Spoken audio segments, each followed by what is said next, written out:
Estoy a la puerta y llamo, esperando a que me abras. Ábreme que quiero entrar,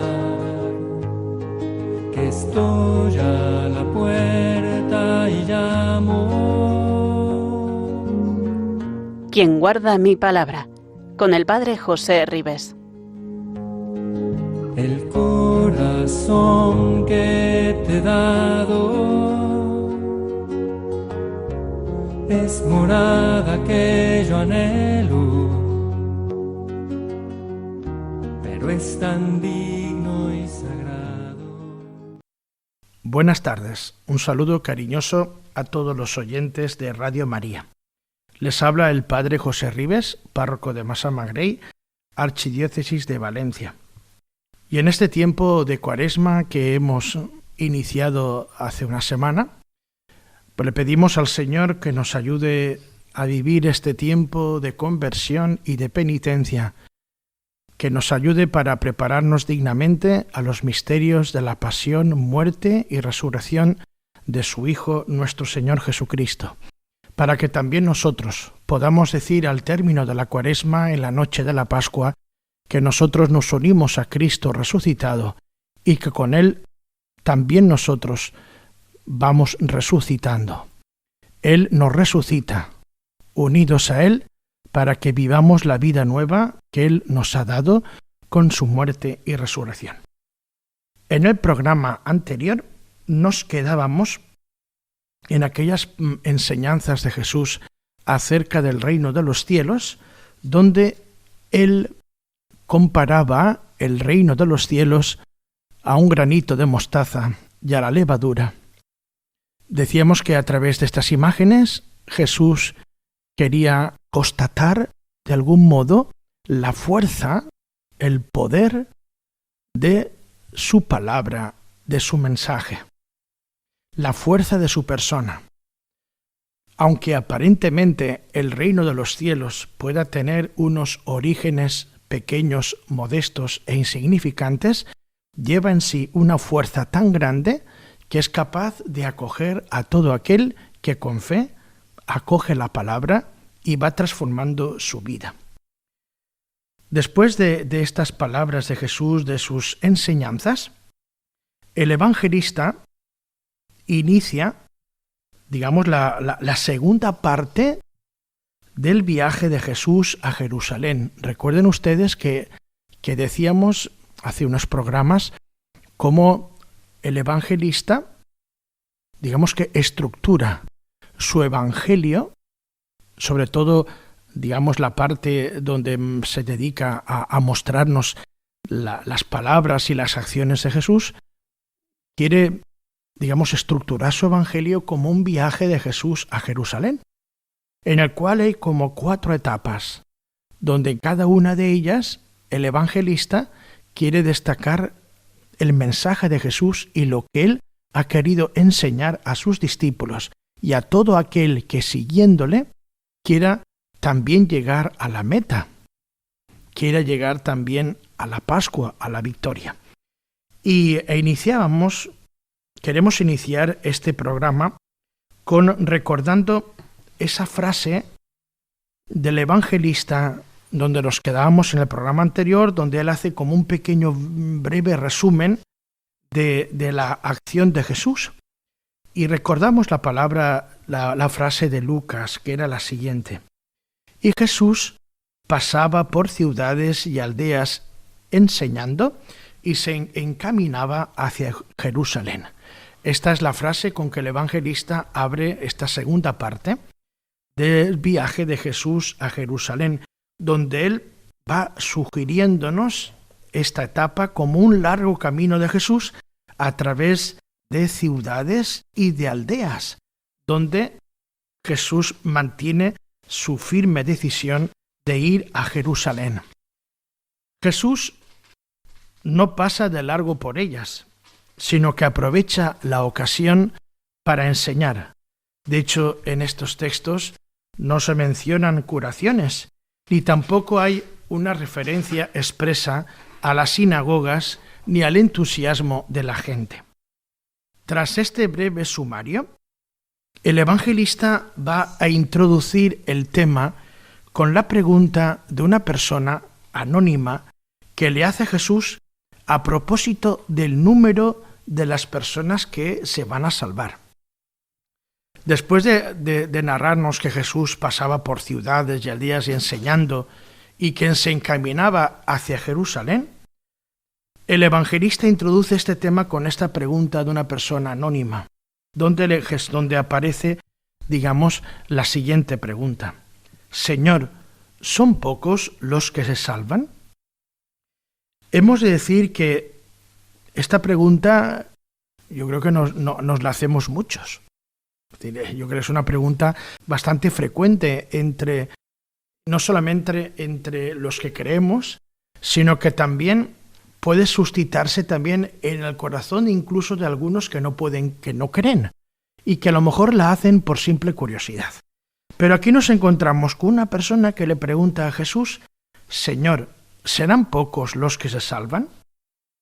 Hemos de decir que durante siglos a los israelitas no les preocupó el tema de la salvación, o no, en la otra vida. Era una realidad que no se planteaba.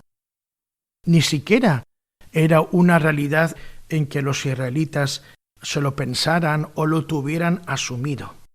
Ellos creían que después de la muerte todos, buenos o malos, descendían a un mundo subterráneo, al que llamaban Sheol. Digamos que el Sheol era el lugar de los muertos, y ahí descendían todos los que morían. Digamos como si ahí se terminara toda la vida, como si se acabara todo. Es como si la vida es un camino y cuando llega a la muerte todo se acaba. Y digamos quienes se planteaban el tema de la justicia divina, el del premio a los buenos y el castigo a los malos, respondían que eso tenía lugar en este mundo, porque el otro ni se lo planteaban, como si no existiera. Digamos que durante siglos a los israelitas no les preocupó ese tema de la salvación o no en la otra vida. Como hemos dicho, ellos creían que después de la muerte prácticamente ya no había nada más. Ahí se descendía a un lugar subterráneo que era el Sheol y digamos, era solo en este mundo donde a los buenos se les concedía el premio y a los malos el castigo. Sin embargo, la experiencia demostraba todo lo contrario. Y así lo constata el autor del libro de Job. En este libro se nos dice que en este mundo los que hacen el mal, la vida les sonríe, mientras que a otros que han sido justos, que se han mantenido firmes en la justicia y en la bondad, han sufrido la injusticia. Y no solo durante un breve espacio de tiempo, sino que incluso todavía viven en medio de ella. Vamos recapitulando lo que hemos dicho, que durante mucho tiempo, en una etapa muy anterior a Jesús, digamos que incluso muchos siglos anteriores a Jesús y al Nuevo Testamento, vamos a decir que entre la gente estaba esa concepción que, digamos, con la muerte se acababa prácticamente todo. Ahí todos, con la muerte, descendían al lugar llamado Sheol, en el que todos iban a parar ahí, todos los que morían. Si había algún premio o había algún castigo, eso ocurría mientras se vivía en este mundo. Los buenos obtenían el premio y los malos el castigo. Digamos que esa era la concepción de esto, de la vida, digamos que muchísimo tiempo antes de Jesús.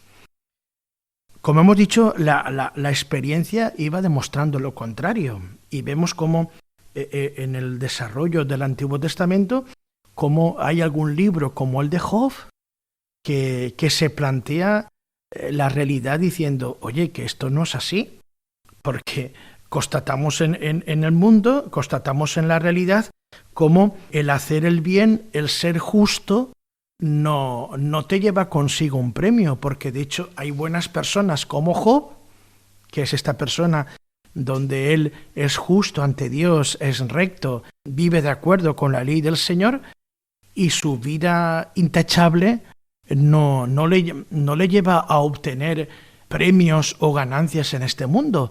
¿Por qué? Porque a Job, en cuestión de poco tiempo, él lo pierde todo. Pierde sus propiedades, se le mueren los hijos, es que lo pierde todo, incluso su salud está en peligro. Su cuerpo llagado es signo de que va llegando a la muerte. Y él se plantea cómo es posible que yo, siendo justo, siendo bueno, me pasan todas estas cosas, y sin embargo se observa cómo hay gente que se ha mantenido en la maldad o en la injusticia, sin embargo les va bien. Es decir, el libro de Job plantea esta situación. ¿Cómo es posible que haya gente que es justa, es buena, es recta, y no significa que la vida le vaya bien? Y sin embargo hay personas que realizan y se mantienen en la injusticia y en la maldad, y parece como si la vida les sonriera. Entonces digamos que vemos como en el desarrollo del Antiguo Testamento, ante esa primera concepción judaica de la vida, donde no hay nada más que esta propia vida y que la muerte lo termina todo, y que digamos que el premio o el castigo se obtiene en este mundo, y vemos como el libro de Job va comenzando a poner en crisis, digamos, esa concepción por la cual uno va viendo que la vida no es así, que hay gente que es buena y es recta y la vida no le sonríe, y hay gente que es mala y que se mantiene en la maldad y en la injusticia y parece que la vida le sonríe. Entonces el libro de Job plantea esa cuestión que hay que darle una respuesta. Con el tiempo fue surgiendo en el Antiguo Testamento la idea de que la justicia de Dios, aunque no fuera una realidad plena en este mundo, sí lo sería al final de los tiempos. Y eso lo encontramos en los libros proféticos, en los profetas, o en los libros apocalípticos, donde se nos habla, digamos, de las realidades últimas, del fin del mundo. Frente a lo que nos está diciendo el libro de Job, está constatando de que en esta vida obrar el bien y la justicia no es igual a que todo te sonría, que todo te vaya bien, o obrar el mal o mantenerse en la injusticia, digamos, sea igual a sufrir, digamos, las graves consecuencias de ello de una manera inmediata. Frente a esa concepción que el libro de Job ha planteado y que ha puesto en crisis, vemos cómo con el tiempo va surgiendo en el Antiguo Testamento la idea de que la justicia de Dios, aunque no sea una realidad que se vea totalmente en este mundo, sí lo será al final de los tiempos. Sí será al final de los tiempos donde los buenos obtengan el premio a una vida totalmente recta y justa, y los malvados sufran las consecuencias de sus acciones. Así lo afirma, por ejemplo, el profeta Daniel, donde él, en el capítulo 12, versículo 2, afirma lo siguiente: muchos de los que duermen en el polvo despertarán, unos para la vida eterna y otros para la ignominia perpetua. Y ya el profeta Daniel en este escrito ya lo pone muy claro. Unos, los que hayan hecho el bien, serán resucitados para una vida gloriosa y eterna, donde recibirán el premio a su propia vida, y otros sufrirán la ignominia perpetua. Este mensaje, que lo contemplamos en los libros proféticos o apocalípticos, incluso lo vemos en algún texto evangélico. Seguro que ustedes pueden pensar inmediatamente en un texto evangélico como es el caso de la parábola del rico Epulón y de Lázaro, donde en esta parábola contemplamos a una persona que ha vivido de manera egoísta y egocéntrica, que solamente ha vivido para sí mismo. En este mundo solo ha vivido para sí mismo y en función de sí mismo, como era el rico Epulón, que ha tenido una vida placentera y llena de lujo. ¿Y qué le ha ocurrido al rico Epulón? Que después de la muerte ha sufrido las consecuencias de una manera de vivir donde Dios y los demás no han sido tenidos en cuenta. Y eso lo vemos en este mismo Evangelio de Lucas, cuando llegue el momento lo veremos, cómo el rico Epulón desciende al lugar donde hay el tormento.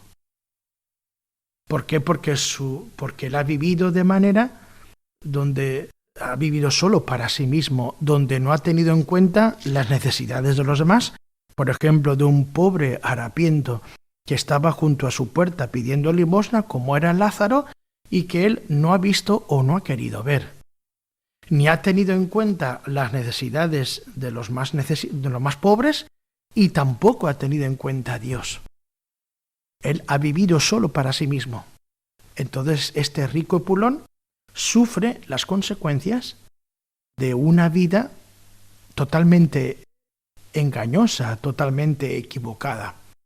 Los bienes de los que ha disfrutado no le van a salvar. El lujo con que ha vivido no le va a dar la eternidad. El placer que ha disfrutado no va a ser perpetuo, eterno, porque todo eso se ha acabado.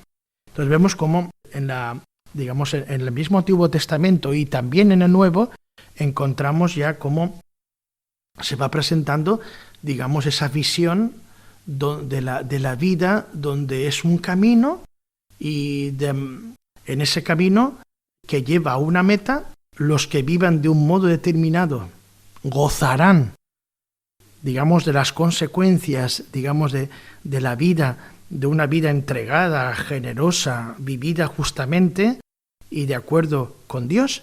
Esos vivirán eternamente una vida dichosa, y aquellas personas que se han mantenido viviendo una vida totalmente encerrada en sí mismos, egocéntrica, de manera egoísta, sin tener cuenta a Dios y a los demás, van a vivir una vida desdichada, una vida solitaria, una vida donde no van a poder disfrutar eternamente del bien, del gozo. Hemos presentado de algún modo, de manera breve, cómo se va desarrollando poco a poco esta concepción de la vida, donde es un camino donde uno ha de recorrerlo de manera responsable, de manera auténtica, para que este camino te conduzca a la vida verdadera, llena de dicha. Lo hemos dicho por todo lo que se ha suscitado en torno a la pregunta de esta persona anónima que le preguntaba a Jesús si eran muchos o pocos los que se salvaban. También hemos de decir que en tiempos de Jesús no todos los grupos judíos compartían la creencia en la resurrección. Sabemos por los evangelios que los saduceos rechazaban completamente la idea de la resurrección. Ellos no admitían, que después de la muerte podía haber una vida eterna, a diferencia de los fariseos, que sí creían firmemente en ella. Entre los judíos que creían en la resurrección, cabía la siguiente postura que es importante ahora señalar para comprender la pregunta que esta persona anónima le ha hecho a Jesús. La postura era la siguiente: se afirmaba que sólo los buenos resucitaban a una vida feliz, mientras que los malvados no conseguirían ese premio. De tal manera que la salvación era contemplada como una recompensa para los que habían sido justos, cosa que no ocurriría con los malvados. Pues bien, a la pregunta que le han hecho a Jesús, él no responde como hubiera deseado el que le hizo la pregunta. Aquel seguro que querría saber si eran muchos o pocos los que se iban a salvar o cuántos. Y Jesús no entra en esa curiosidad. Ni siquiera responde al que le pregunta, sino que él aprovecha la ocasión para ofrecer una enseñanza a todos. Y ahora vamos a la respuesta de Jesús. Él no responde directamente a la cuestión que esta persona anónima le ha planteado. ¿Serán muchos los que se salven? Jesús responde: esforzaos en entrar por la puerta estrecha, porque os digo que muchos intentarán entrar y no podrán. Es curioso que Jesús, al hablar de la salvación, utiliza la imagen de la puerta estrecha. Tomando a la letra esta imagen, podemos afirmar que no es igual una puerta estrecha que una puerta amplia. Si una puerta es estrecha o muy estrecha, no todo puede pasar por ella. Todo lo contrario, si esa puerta es espaciosa, es grande, es ancha. Podemos decir que la imagen que Jesús utiliza es muy sugerente. ¿Por qué? Porque a través de esta imagen, Jesús quiere indicar que entrar en el gran don de Dios que es la salvación requiere del ser humano una acogida, una respuesta que exige empeño y un esfuerzo para entrar en ella. De ahí, digamos, la imagen de la puerta estrecha. Se acentúa esa estrechez de la puerta para decirnos Jesús que entrar en el gran don de Dios, que es la salvación que Él ofrece a toda persona, requiere un esfuerzo, requiere un compromiso, requiere una colaboración por parte del ser humano. Porque para ser partícipe de ese don de la salvación no van a ser suficientes los buenos deseos que uno puede tener. Porque Jesús nos dice que muchos intentarán entrar y no podrán. Porque para entrar en ese don de Dios, que requiere un esfuerzo, una colaboración por parte del hombre, lo que Jesús quiere destacar, digamos, no solamente es el gran ofrecimiento de Dios a todos los hombres, sino que Él quiere destacar lo que el ser humano ha de realizar por sí mismo, y que no son suficientes las buenas intenciones o las buenas palabras, sino que van a ser indispensables los hechos, las acciones, que son las que determinan, digamos, lo que hay dentro del corazón del hombre. Por tanto, entrar por la puerta estrecha no es fácil. Y Jesús quiere dejar esto claro cuando Él nos instruye para decirnos que debemos esforzarnos para lograr ese don de Dios que es la salvación. Debemos esforzarnos, como por ejemplo hace un atleta que quiere llegar a la meta. Un atleta que quiere llegar a la meta, pues tiene que esforzarse, tiene que perseverar, donde todos sus músculos se tensionan y donde él corre con todas sus fuerzas. ¿Para qué? Para llegar a la meta, para obtener el premio. Y debemos ser claros aquí, y Jesús lo es. Es verdad que la salvación que Dios nos da es un don, es una gracia, pero es verdad que ninguna cantidad de esfuerzo por parte del hombre nos salva. Pero sí es verdad, como dice San Agustín, que uno ha de responder al don recibido. Dios quiere ver la responsabilidad humana, y como dice el gran obispo de Hipona, San Agustín, Dios que te creó sin ti, no te salvará sin ti. Dios que nos ha creado por amor y libremente, pero para nuestra salvación, Él pide nuestra respuesta voluntaria, nuestra cooperación.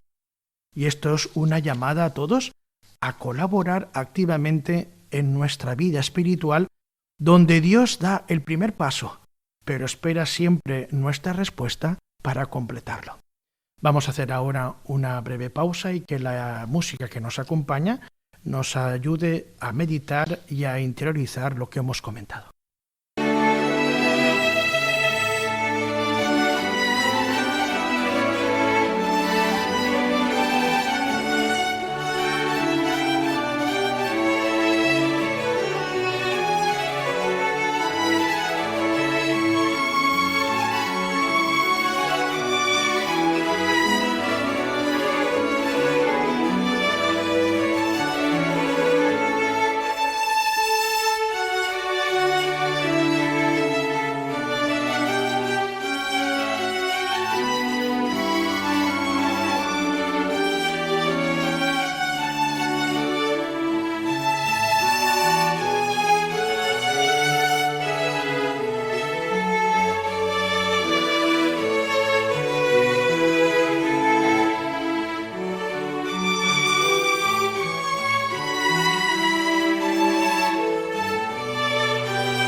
Estamos en el programa de Radio María, Quien guarde mi palabra. Radio María, la radio de la Virgen, la radio que cambia, que transforma vidas, la radio que evangeliza. Nos habíamos quedado en esa exhortación clara que hace Jesús a sus discípulos y a la gente en responder a la oferta que Dios hace a todos, que es la salvación, ante la cual el hombre puede acogerla o no. Pero quien quiera vivir esa realidad en su vida, que un día será plena, no en este mundo, pero que será plena, la exhortación a esforzarse para entrar en ella es clara, ante la cual hemos de actuar. Y Jesús nos está invitando a responder, a esforzarnos a entrar, esforzaos en entrar por la puerta estrecha. Y como nos ha dicho él, os digo que muchos intentarán entrar y no podrán. Entonces ahí podemos entender que un día pues la puerta incluso pueda cerrarse. Leemos las palabras que siguen a continuación, porque ahora da a entender Jesús que la puerta se cierra. La puerta es estrecha y no va a estar siempre abierta. Llegará un momento en que la puerta se cierre, como Jesús dice a continuación. Cuando el amo de la casa se levante y cierre la puerta, os quedaréis fuera y llamaréis a la puerta diciendo, Señor, ábrenos. Pero él os dirá, no sé quiénes sois. Entonces comenzaréis a decir, hemos comido y bebido contigo, y tú has enseñado en nuestras plazas. Pero él os dirá, no sé de dónde sois. Alejaos de mí, todos los que obráis la iniquidad. El texto que hemos leído nos lo dice claramente. Nos está Jesús de nuevo invitándonos al compromiso, a nuestra respuesta, a que no podemos quedarnos, en una actitud totalmente pasiva. Nuestro compromiso está ahí. Y ante esa oferta de Dios, ante la oferta de la salvación, hemos de responder. Porque el amo de la casa, está claro que ese amo de la casa de la que Jesús está hablando en este texto, se está refiriéndose a sí mismo. Cuando el amo de la casa se levante, esta es una forma de hablar, de su resurrección. Cuando Él, glorioso, resucitado, vuelva un día y aparezca glorioso para, llevar a la plenitud la historia humana y la historia personal de cada individuo, ese Señor cuando vuelva cerrará la puerta y emitirá, un juicio que va a ser definitivo. Y ante Él no valdrá, ninguna excusa, o porque no se haya respondido, o ningún retraso porque uno no lo haya tenido claro en su vida. De hecho, incluso él dice que incluso alguno puede decir, no, es que yo he estado contigo, yo he comido y bebido contigo, ábreme. Pero él ha constatado en el texto la respuesta. Él nos dirá, no sé quiénes sois. Recordemos ahora mismo el final de otra parábola, la que contará un día el evangelista Mateo cuando él nos habla de esas 10 muchachas, de las que 5 les llaman necias, que llegan tarde cuando ha llegado el esposo el día de la boda y que llaman a la puerta diciendo, Señor, ábrenos. Y él responde, no os conozco. Y recordemos también esta parábola que nos cuenta Jesús en el Evangelio de Mateo para decirnos que ahí no va a valer ninguna excusa porque no hayamos respondido o porque nos hayamos atrasado, como estas 5 muchachas a las que se les llama necias en el Evangelio de Mateo, y porque llegan tarde, cuando ha llegado el esposo, llaman a la puerta diciendo: Señor, ábrenos. Y el Señor desde dentro dice: no os conozco. ¿Por qué esa negativa por parte del amo de abrir la puerta?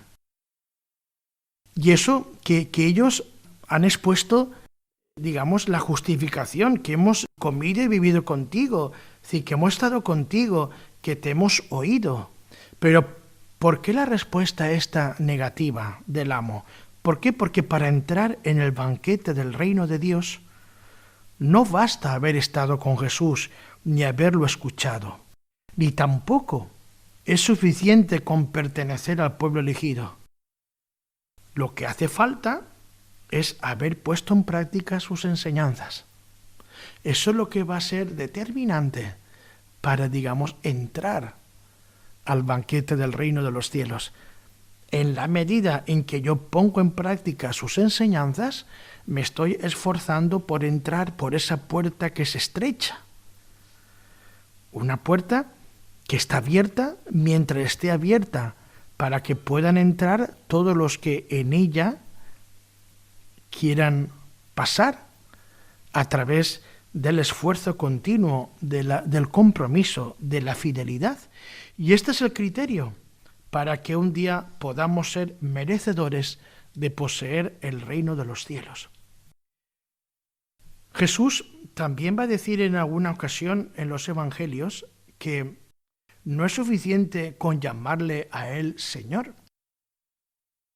Recuerda, hay un texto en el evangelio que dice que no todo el que me dice Señor, Señor entrará en el reino de los cielos, sino aquel que haga la voluntad de mi Padre. Jesús está siendo clarísimo. Y esto es una palabra que Jesús les dijo a los discípulos que en aquel momento estaban escuchándole, y a la gente, como también nos está diciendo a cada uno de nosotros en nuestra propia vida. Este mensaje de Jesús vale para todos. Para cada uno de nosotros, los que estamos escuchando ahora este programa en Radio María, y los que en nuestra vida cada día pues intentamos ser fieles a Jesús. Y en este tiempo de Cuaresma, precisamente, que ya hemos iniciado, se nos está llamando, digamos, a la conversión. Esta palabra que va a resonar en nuestro corazón a lo largo de este tiempo penitencial que nos invita a prepararnos para la Pascua. ¿Por qué esta llamada a la conversión?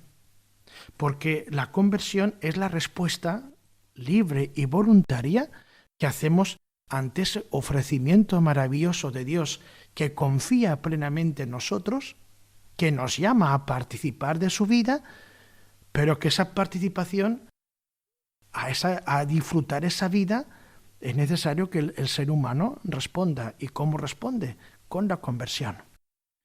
Esta palabra que va a resonar en nuestro corazón como un volver constantemente a Dios, como un deseo de centrar nuestra vida en Él, como un compromiso, digamos, a practicar, a poner en práctica sus enseñanzas. En la medida en que yo vaya respondiendo al Señor en mi día a día, en medio de mis trabajos, en medio de mis preocupaciones, en medio de mi realidad de cada día, en la medida que vaya respondiéndole al Señor, voy entrando en esa puerta estrecha para que pueda llegar a la salvación. Y eso es lo que Jesús ha insistido a lo largo de estos textos que acabamos de comentar.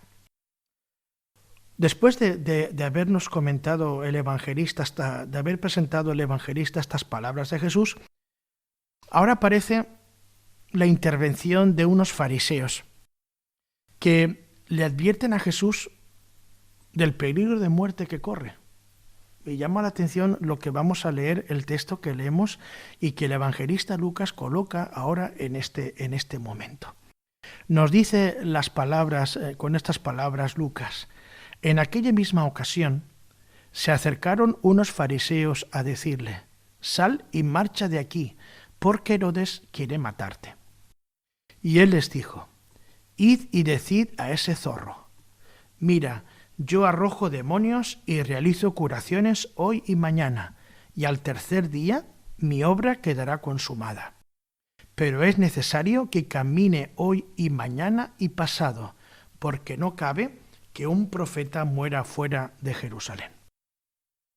Vamos a comentar este texto que el evangelista coloca después de habernos narrado estas enseñanzas de Jesús, invitándonos, digamos, a nuestro compromiso, que es necesario en nuestro esfuerzo, que hace falta para responder a la obra gratuita que Dios nos hace de nuestra propia salvación.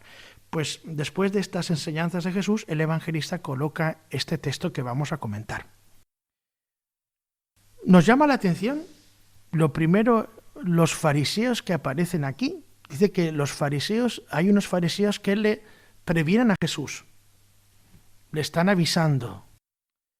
Y es verdad que los fariseos en su gran mayoría no veían con buena cara a Jesús, pero en el caso que nos ocupa nos encontramos que hay algunos de ellos que se muestran como favorables a él. De hecho, buscando el propio bien de Jesús, le están diciendo: vete de este lugar, márchate de aquí cuanto antes, porque Herodes quiere matarte. Esto es indicación de que a estas personas Jesús les preocupaba, en buen sentido de la palabra. Y esto porque Jesús se encontraba en ese momento dentro de los territorios que estaban gobernados por Herodes Antipas. Y como estaba bajo su jurisdicción, estos fariseos le avisan: sal de este lugar porque Herodes quiere matarte y puede prenderte en cualquier momento. Vamos a ver la reacción de Jesús que hemos leído y que vamos a comentar. En primer lugar, lo que observamos es que Jesús no siente ningún interés ni muestra ninguna estima por Herodes. Y la respuesta de Jesús es sorprendente. Y les dijo, repetimos la respuesta de Jesús: id y decid a ese zorro, mira, yo arrojo demonios y realizo curaciones hoy y mañana, y al tercer día mi obra quedará consumada. Pero es necesario que camine hoy y mañana y pasado, porque no cabe que un profeta muera fuera de Jerusalén. ¿Cómo podemos observar? La respuesta de Jesús es una fuerte y una crítica clara a Herodes Antipas. Y la prueba es la manera como le llama. Le llama zorro. Jesús conocía, de algún modo, porque era público, era algo que la gente lo sabía, porque se comentaba entre la opinión pública. Jesús conocía el carácter cruel y a la vez astuto del rey Herodes Antipas, y por eso le llama de esa manera, reconociendo por una parte su inteligencia y su habilidad política, pero también su naturaleza peligrosa. El evangelista Lucas ya había dicho anteriormente que Juan el Bautista había reprendido públicamente al rey Herodes, no por el asunto de Herodías, esposa de su hermano, sino también por todas las maldades que él había hecho. Y eso nos lo dice el mismo evangelista Lucas en el capítulo 3, versículo 9, que ya en su día comentamos. Posteriormente, el evangelista nos contará cómo Herodes, y eso lo veremos cuando llegue el momento, cómo Herodes se va a burlar de Jesús y lo va a tratar con desprecio. Cuando prendido lo lleven a él para que lo juzgue. Y él lo devolverá a Pilato, remitiéndolo de nuevo para decirle: yo no tengo nada que hacer, sino que te toca a ti juzgarlo. Pero con las palabras que Jesús le manda recado a Herodes, le está queriendo decir que él no se somete ingenuamente a los esquemas políticos de su tiempo, como lo ha hecho Herodes respecto al Imperio Romano. Jesús es libre para actuar como él está actuando, y Herodes no le va a impedir cumplir su tarea. Pues lo que realmente importa para Jesús es cumplir la misión que ha recibido de Dios su Padre. Por tanto, ante esta amenaza que los fariseos le dicen a Jesús, le están recordando a Jesús, mira, la amenaza diciendo de que Herodes quiere matarte, vete de aquí cuanto antes.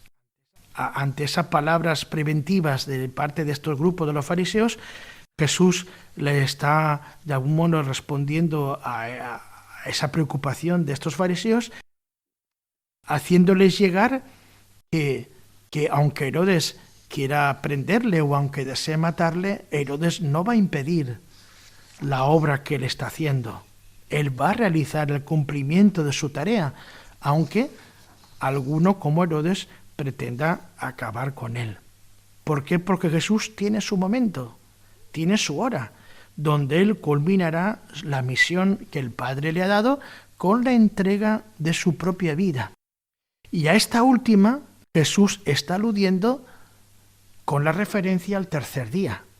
Recordemos la frase que Jesús ha dicho: mira, yo arrojo demonios y realizo curaciones hoy y mañana, y al tercer día mi obra quedará consumada.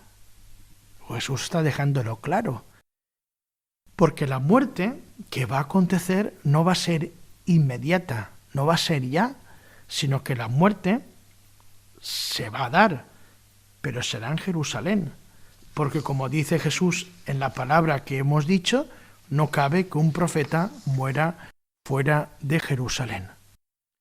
Son palabras de una fuerte dureza, mucho más.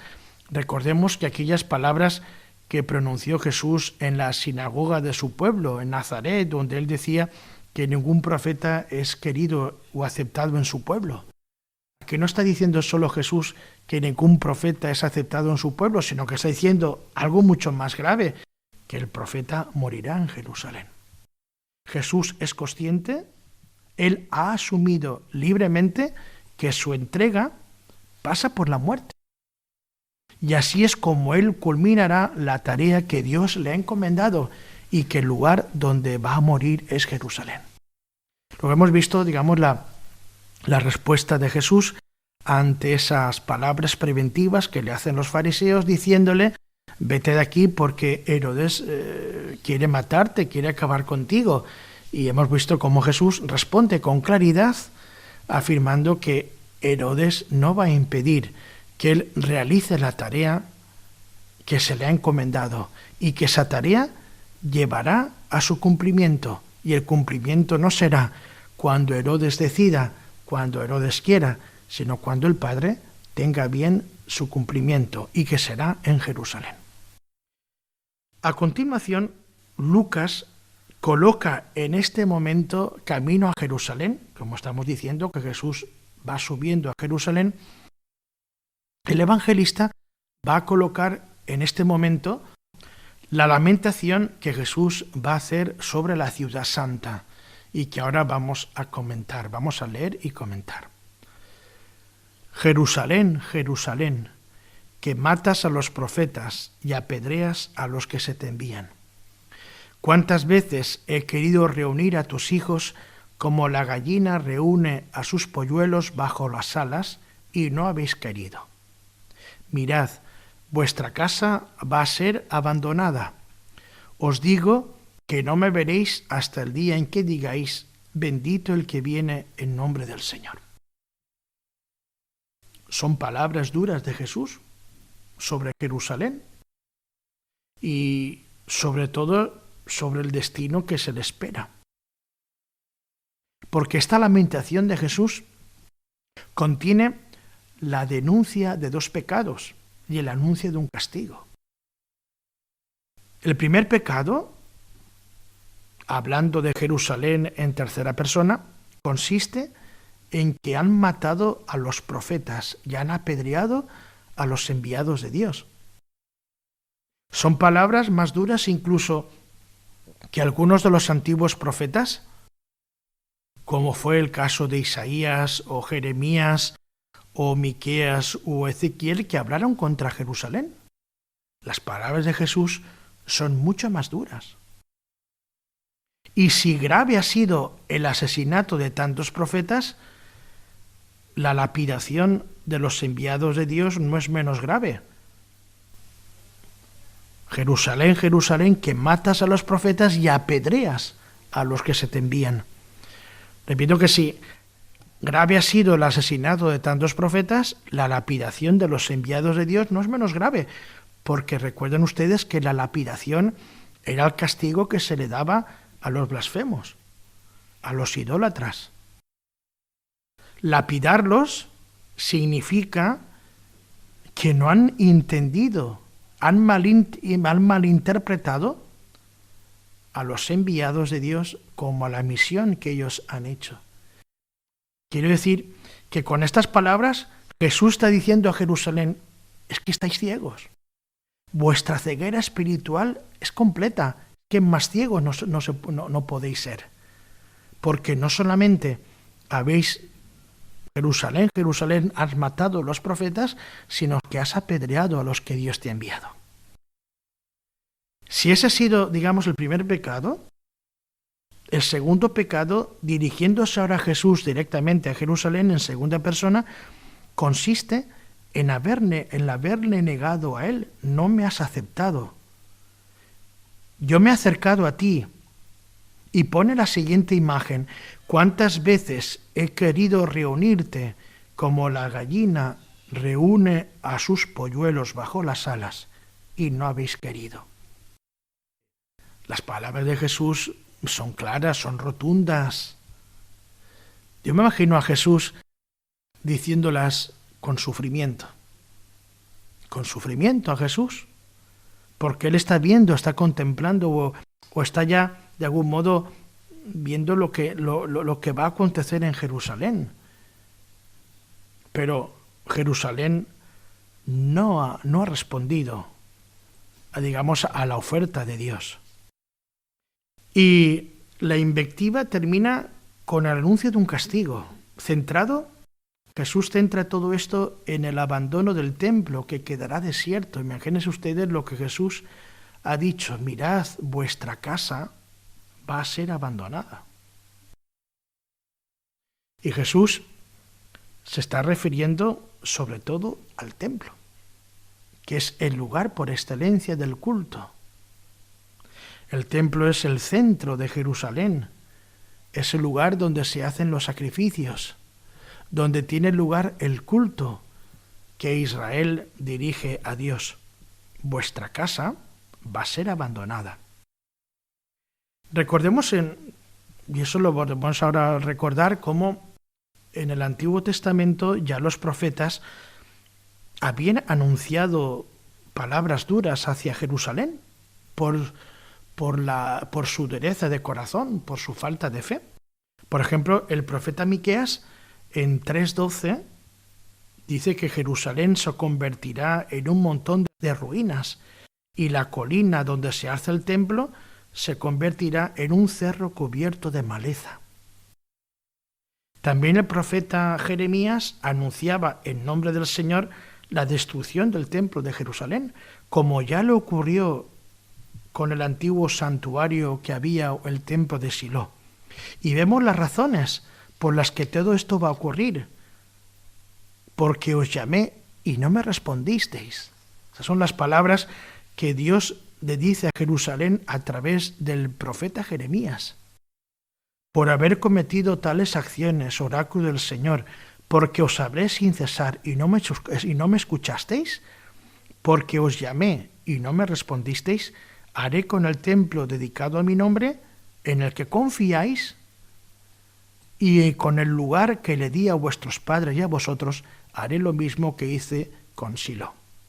Así que las palabras proféticas en el Antiguo Testamento, anunciando ya, digamos de algún modo, el castigo a Jerusalén, ya estaban claras. Y Jesús todavía lo va a decir, y con mucha más dureza. Y hemos dicho, si Jerusalén, Jerusalén, no solamente habéis matado a los enviados de Dios, a los profetas, y habéis apedreado a los que Dios os ha enviado, sino que Jesús, hablando de sí mismo, yo me he acercado a vosotros y he querido con amor acogeros como la gallina reúne a sus polluelos bajo las alas, y no habéis querido. Que las palabras del Señor son muy duras. Las palabras finales que acabamos de escuchar se están remitiendo ya a lo que va a ocurrir en el momento, digamos, de la entrada de Jesús en Jerusalén. Os digo, como ha terminado Jesús diciendo en este texto que acabamos de leer, os digo que no me veréis hasta el día en que digáis, bendito el que viene en nombre del Señor. Y eso se cumplirá cuando Jesús entre en Jerusalén montado en un borrico. Pero recordemos que cuando llegue ese momento, el grito no lo van a entonar los habitantes de Jerusalén, sino los discípulos. De hecho, cuando lleguemos a este momento, leeremos este texto, que ahora lo adelantamos, que dice que cuando se acercaba ya la bajada del monte de los olivos, la multitud de los discípulos, llenos de alegría, comenzaron a alabar a Dios a grandes voces por todos los milagros que habían visto, diciendo, bendito el Rey que viene en nombre del Señor, paz en el cielo y gloria en las alturas. Esto es lo que leeremos en el capítulo 19 de Lucas, cuando veamos lo que Jesús ya está adelantando en lo que ha dicho en este texto. Bueno, pues hasta aquí el programa de hoy. Después de haber comentado todas las palabras que Jesús nos ha dicho a los discípulos en aquel momento y a nosotros ahora, invitándonos a la conversión y a responder con nuestro compromiso y con nuestro esfuerzo al ofrecimiento que Dios hace a todos a la salvación, después de haber leído estos textos en el día de hoy, aquí nos quedamos y en el próximo programa comenzaremos con la narración de un milagro que Jesús va a realizar en casa de unos principales fariseos donde le han invitado a comer y él va a curar a un hombre enfermo de hidropesía. Pero se lo veremos en el próximo programa.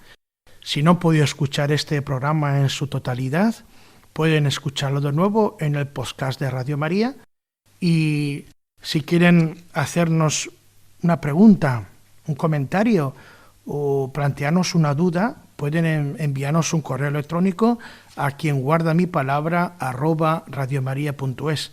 Dentro de 15 días nos volvemos a encontrar. Un abrazo fraterno, unidos a Cristo y a María.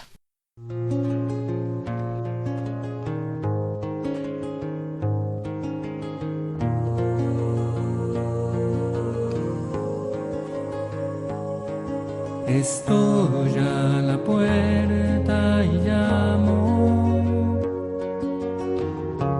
esperando a que me abras. Ábreme que quiero entrar, que estoy a la puerta y llamo. Quien guarda mi palabra, con el Padre José Ribes. El corazón que te he dado es morada que yo anhelo,